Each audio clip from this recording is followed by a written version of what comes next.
Already a two-division champion in the UFC who's taken on the best in his sport, the Notorious Conor McGregor leaves the octagon behind now for him to step into the ring and again make the impossible possible. Challenging an icon of boxing, the undefeated 49-0 Floyd Money Mayweather. This will be his toughest test yet.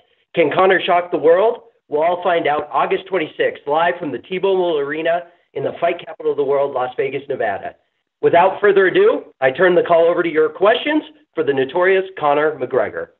Right, Conor, I wanted to get your reaction today to the ruling that the Nevada State Athletic Commission made that will allow the request that you and Floyd made to reduce the size of gloves from 10 ounces to 8 ounces. Can you give me your thoughts about that ruling?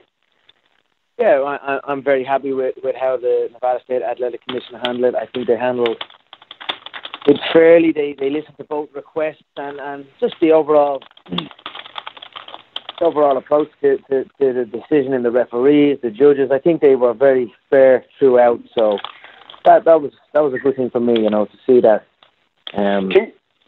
they're taking into consideration both fighters' requests, and I'm very happy with it. Can you tell me, Conor, what was the specific reason that you wanted to reduce the size of gloves? I know in UFC, obviously, you wear the 4-ounce gloves. They're a little different, obviously, no fingers.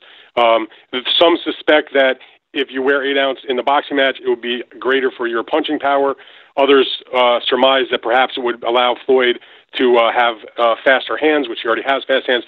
What was your specific reason for wanting the smaller gloves? I think that's it in a nutshell right there. You've got pros and cons on both sides. You've got both athletes asking for the request, and then you've got me also coming up in ounces from what I'm used to. I know some in the media are like, oh no, it's 10, it's 8. But hey, look what I fight with. I fight in 4-ounce gloves, fingerless gloves. The knuckles are barely covered in what I am used to. So it benefits both in certain ways. So I'm very happy with it. What kind of gloves will you wear in the fight? What brand? We're still in discussion with that. So it's still another bit. Okay. Thank you very much, Conor. Appreciate your time. Thank you. Our next question is coming from George Willis from the New York Post. Please go ahead. Hello, everyone. Hello, Conor. Wanted to ask you, there's been a lot written about you. I wanted to know, might there be 2 or 3 things that people don't know about you that hasn't been written before? Oh, wow. I don't know. Well, what you see with me is what you get. I am the same person on and off the camera. A lot of people like to say I'm not. Obviously, there's different moments. You catch me if you catch me against an opponent or someone on face. I'm a little different then.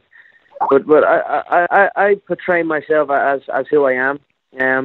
So what you see is what you get with me. And there's been many articles, many stories, many things written. But it's been okay, I suppose. It's just I am who I am. I speak the truth for what I believe, and people portray that in many ways. So I'm pretty open, and what you see is what you get with me. Anything like to cook? Maybe any other hobbies?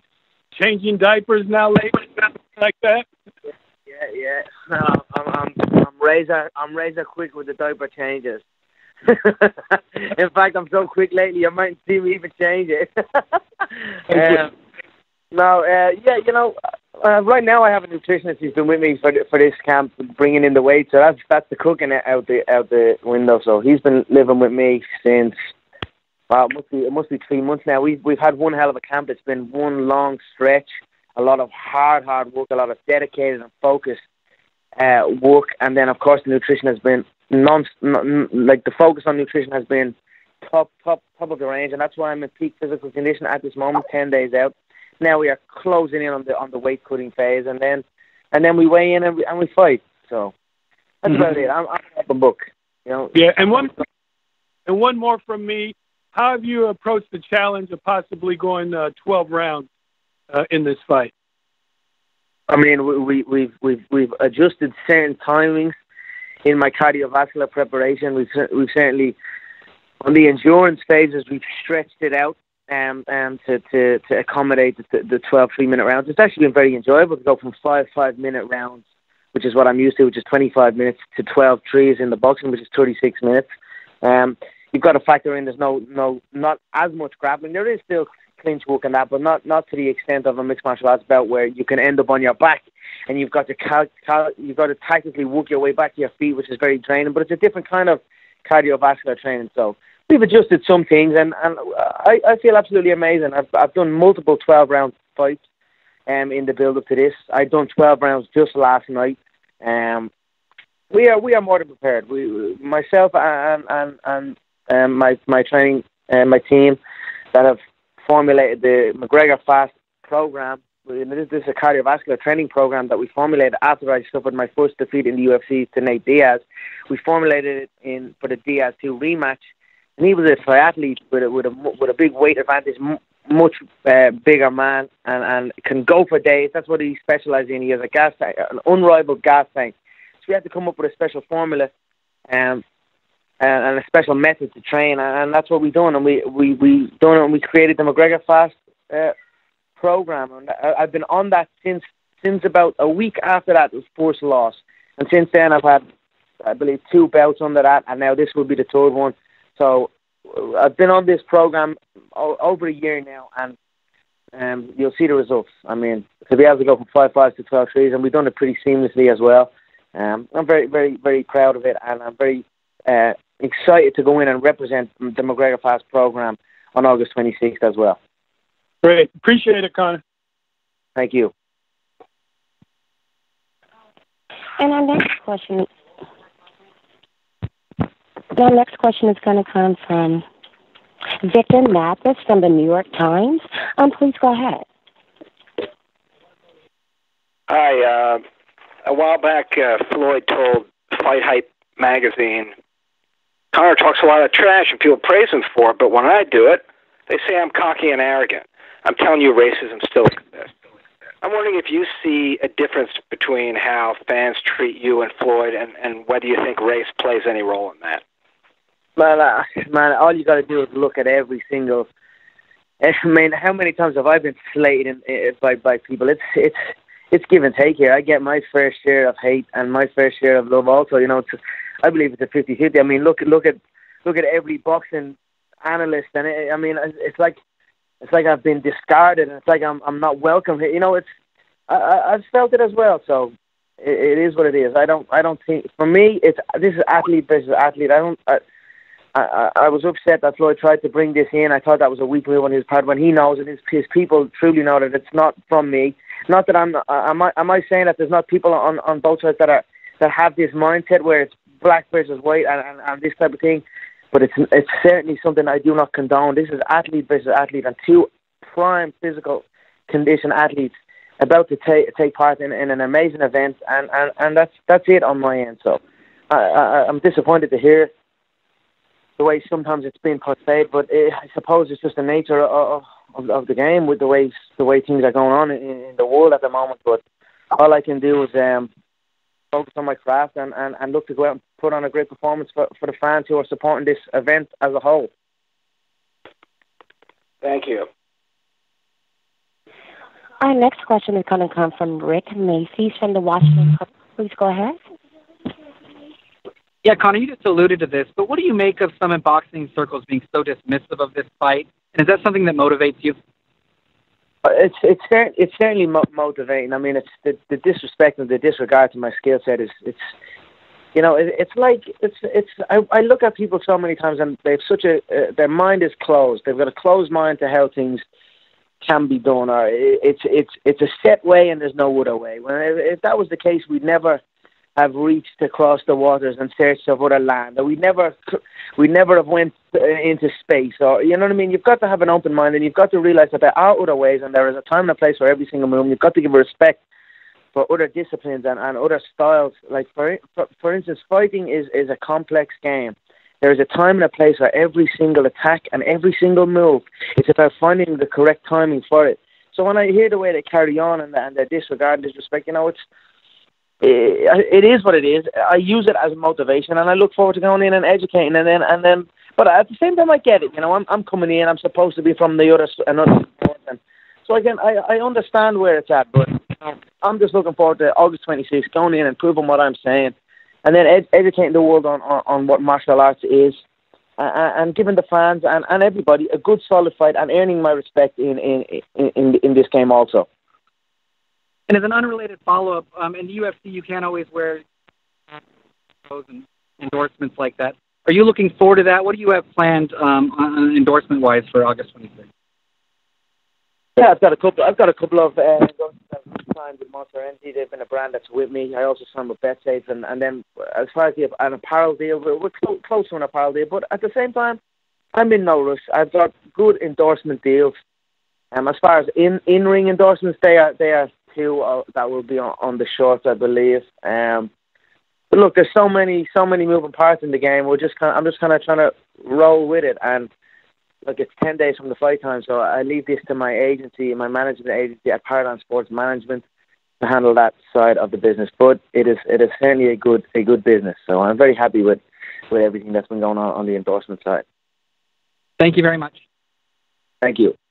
Our next question is going to come from Daniel Matthews from the Daily Mirror UK. Please go ahead. Hi, Conor. I just wondered how your preparation and also the build-up kind of outside around you has differed from your big UFC fights and whether that's affected your preparations at all. Oh, it's another day for me. It's another day of making history. It's another day of doing what I've been told I shouldn't be doing or I can't do, and then it's another mega blockbuster event. It's nothing new to me here. So the only difference in this build-up is that I have a little son now with me. So we are here in Las Vegas as a family, and my coaches and sparring partners and team, they have their multiple houses close by. So it's just been for me. It's just been I go to the gym, I train really hard. For that given day, I come home, I rest and chill with my family, and then I repeat. And then the media and the circus around it is it's business as usual. It's the exact same.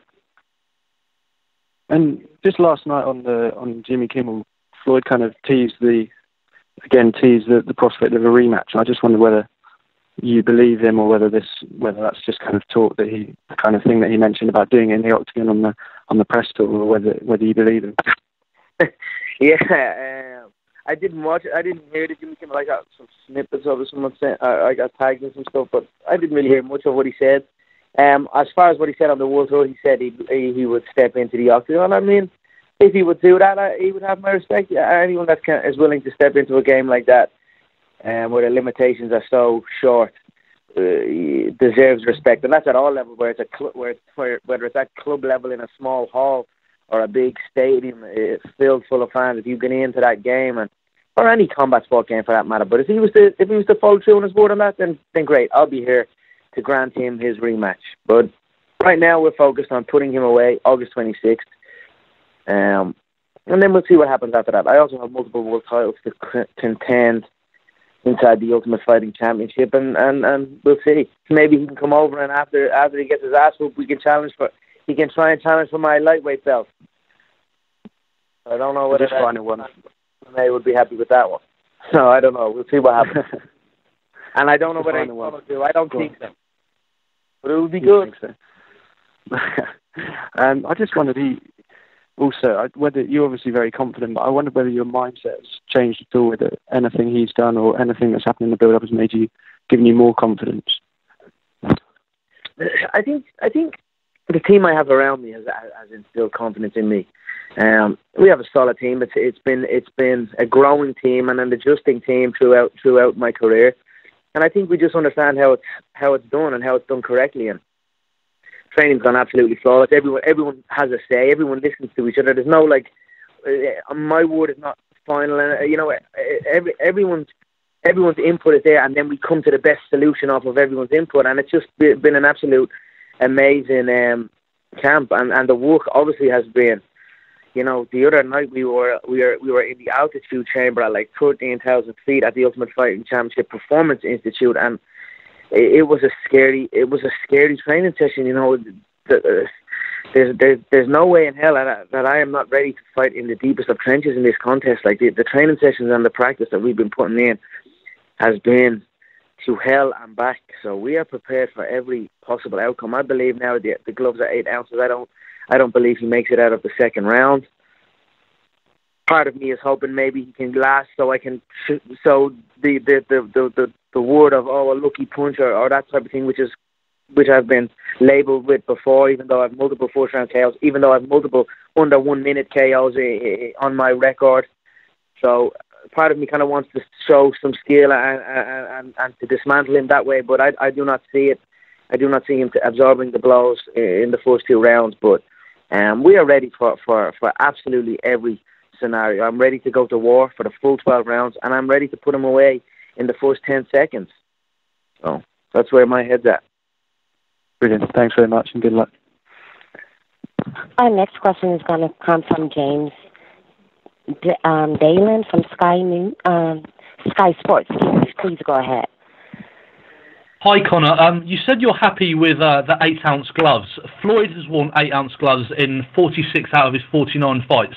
So for that reason, was there any consideration on your part to wear 10-ounce gloves just to inconvenience his side? No, not at all. I mean, that doesn't bother me. Again, I was already up 6 ounces from 4 to 10, so it's down a little bit from 10 to 8. So how often he's wore the gloves or any of that never factored into. I didn't even know that, for instance, so that didn't factor into my thoughts at all. I mean, I do not care about his record. I do not care about his achievements. Every fight is on a fight-by-fight basis, so that's the way we approach it. So. And if I can just quickly ask you about the referee, Conor, that was confirmed today. Was Robert Byrd the referee that you asked for, and what do you think he will bring to this fight? Are you happy with it? You know, they gave us options, and we didn't necessarily ask for any referee in particular.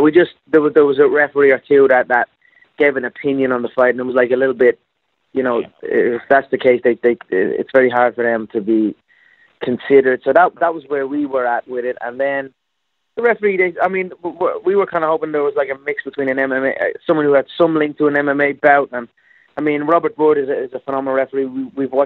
I've watched him ref since the announcement has been made. He's a good ref. He lets the fight take place. He doesn't interrupt. He steps in when he should step in.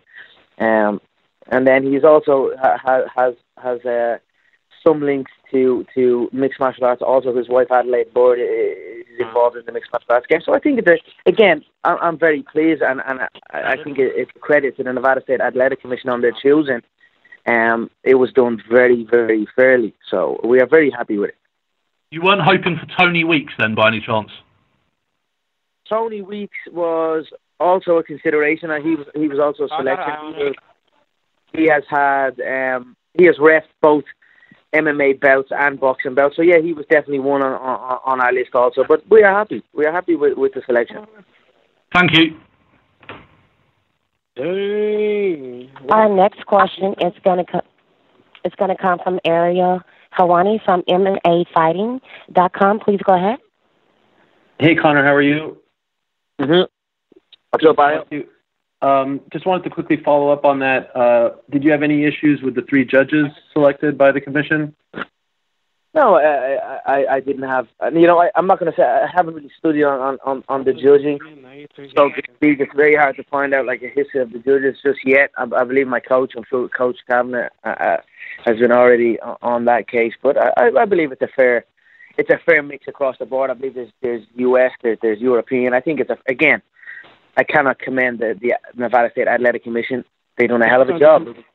It was fair all the way through. So we are very pleased.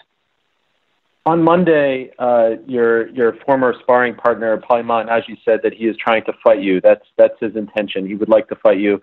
I'm wondering if this is something that you're interested in. I know you're focused on August 26th, but even lines came out today listing you as the underdog by Bovada in this fictitious fight. Is this of interest to you at all? Look, Ariel, tell the kid to join the queue. Tell him to shut his mouth and join the queue, will you, for fuck's sake, mate? Like, plugging him all over there. He got his ass whooped and he went sprinting. I don't know what you want to say about the guy, but hey, there's a big list of people that want to get in there and try and fight me. So tell him to join the queue and we'll see what happens after the fight. Okay. Also, have you watched All Access at all? In the first 3 episodes, there is no footage of Floyd hitting a mitt, training in a ring. It's just him, on a horse. It's him roller skating. It's him in Miami. What do you make of the way that they're portraying you and the way they're portraying him on that show? Thank God I'm in the game. Well, thank God it's me on the other side. Otherwise, it'd be one hell of a boring build-up to the contest, I suppose. But I don't really care. I mean, I know he has control over it. He's an executive producer on the project. I watched episode 1 and I watched episode 2. I thought episode 2 was a great episode. Episode 3, I think I watched a little bit of episode 3. So I haven't really... It's been okay. I mean, it's a nice dynamic. I'm in the gym scheduling full-on bouts. He's at the ranch with the kids and the horse. So it's a nice dynamic. He's doing one thing, I'm doing another. So that's the way they're playing it. That's the way it is. I think the build-up is the build-up. Everyone's excited here. This is we could go radio silent. We could go radio silent, and this thing is still gonna blow everything out of the water. The public know what they're witnessing here. This is a special historic event, and everyone is very excited about it. So that's where I'm at. Okay, and just 2 other quick ones. Some fighters like Terrence Crawford and David Haye have put out videos mocking your training. Have you seen these videos? And if so, what do you make of the response to your training on Friday? I've seen some videos, but it is what it is. Just been it's a lighthearted. I don't take it personally. If anything, I see stiffness in every single one of them. You must have the limbs free. Your shoulders must be disconnected. You must have the ability to disconnect your shoulders and reconnect it at the point of impact. People are with that skill set is how you can change a jab to a hook in the blink of an eye, or a jab to an uppercut in the blink of an eye. It's the same thing with the hip flexors for kicks. If I throw a front kick to your midsection, if I'm tight in the hip and I can't free the leg like I can free my shoulders, like I showed one of many training methods on how to free the shoulders. If I can do that with my hip flexor, I can change the point of impact from the belly and switch it up to the head in a millisecond. This is just training methods, age-old training methods. That shoulder training method you saw was made very popular by the great Hickson Gracie, one of the pioneers of mixed martial arts.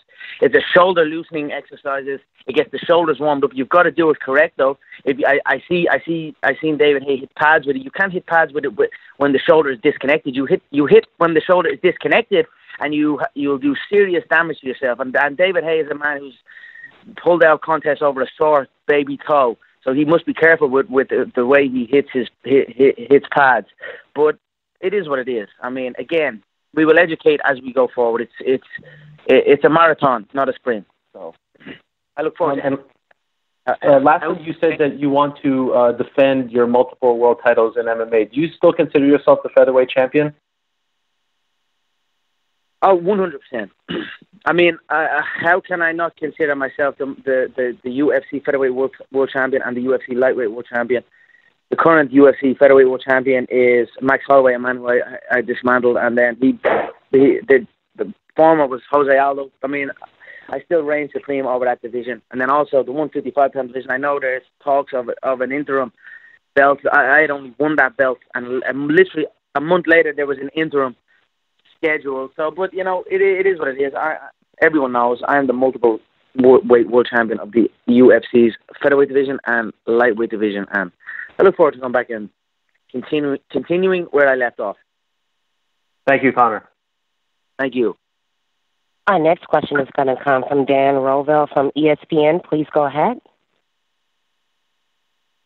Conor, what have you heard as far as the metrics from the fight? I know that from a business standpoint, how things are going. I don't know how many updates you're getting from tickets and sponsorships and stuff like that, how much you concern yourself, but obviously money is of a concern. So how much have you been updated, and can you share anything? It's updated, and it's all pointing to record-breaking numbers all across the board, from the gate to the sponsorships to the pay-per-views to absolutely every angle. So I'm very, very happy with how it's gone. I'm very happy with how the promotion has gone. I believe I've handled it perfectly, best of all involved, I believe, once again, from content produced, from storylines. I mean, I've been most active than all involved by a mile. So I'm very happy. I look forward to when the contest is all said and done and wrapped up. My friend is getting married in Ibiza. We are going to go to Ibiza, and then I will relax on my yacht in Ibiza, and I will begin the counting game, because that's where it counts for me. I count the deals, I'll count up the sponsorships, I'll count up the gate revenue, the merchandise sale, and all the other multiple pies that I have my hand in, and then I build up to my fortune, and there we go. So that's my plan.